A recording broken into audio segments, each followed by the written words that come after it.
Hai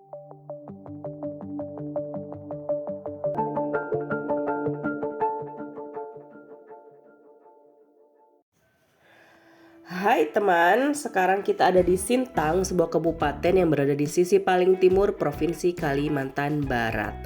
Nama kota ini berasal dari sebutan Senentang yang oleh masyarakat diartikan sebagai tempat yang berhadap-hadapan.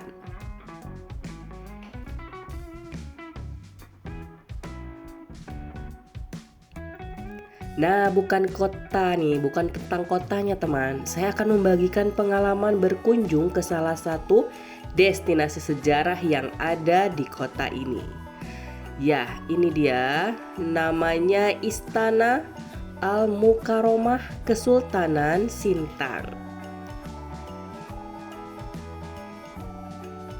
Ya, lokasinya tepat di tepian Sungai Kapuas dan tepat berada di pertemuan muara Sungai Melawi dan Sungai Kapuas.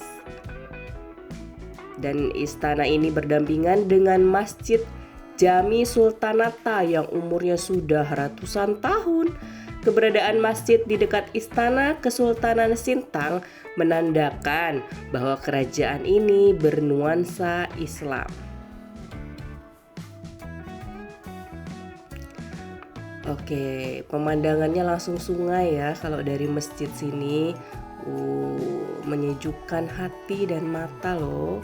Semilir angin juga membuat kita menjadi nyaman untuk berlama-lama berada di komplek ini. Dan inilah Istana Kesultanan Sintang, Istana Al-Mukarramah Kesultanan Sintang. Nah, di dalam komplek ini, Istana Kesultanan Sintang ini terdapat museum pusaka yang dipergunakan untuk menyimpan benda-benda bersejarah serta peninggalan kerajaan dari masa ke masa. Tadi ada meriam dan ini ada tanah yang dibawa dari Jawa gitu. Ini sebagai hubungan diplomatik dari kerajaan. Oke, dan ini kita masuk ke museum yang ada di komplek Istana Kesultanan ya. Ada museum pusaka yang dipergunakan untuk menyimpan benda bersejarah.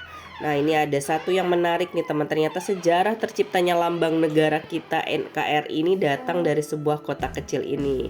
Nah, ini Raja Wali Garuda Pancasila terinspirasi salah satunya dari ikon ukiran kayu burung jatayu pada penggantung gong peninggalan Patih Logender yang dibawa dari kerajaan Majapahit. Nah, ini dia Garudanya, nanti saya ceritain lagi ya.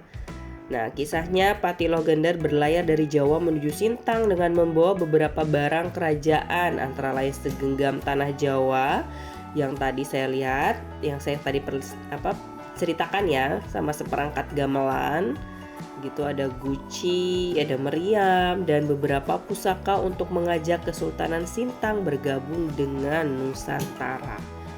Nah, di sini teman, ukiran burung jatayu pada gantungan gong ini juga menjadi inspirasi Sultan Hamid II dalam membuat lambang negara kita.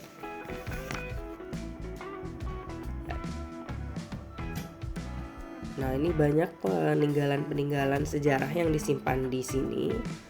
Itu ada Al-Qur'annya juga. Gitu. Kemudian ini ada beberapa foto-foto. Oke, dan ini ada juga beberapa lembar uang dari masa ke masa. Nih, wow, ini dulu saya masih pernah nemu zamannya saya nih di uang 100 rupiah yang merah itu. Ketahuan umurnya ya. Oke, dan ini dia sejarah tentang Garuda Pancasila ya, lambang dari negara Indonesia. Nah, ini dia nih ceritanya, diceritakan juga di sini sejarahnya. Garuda Pancasila tuh, ternyata inspirasinya ada di sini ya. Nah, oke, ini menjadi inspirasi bagi Sultan Hamid II. Ya, kita juga bisa menikmati semilir angin sambil melihat riak air sungai di depan kesultanan ini sebagai pelepas lelah setelah berkeliling. Tetap semangat ya teman, semangat membelajar, jadikan semua orang sebagai guru dan jadikan semua tempat sebagai sekolah. Salam Digitalend.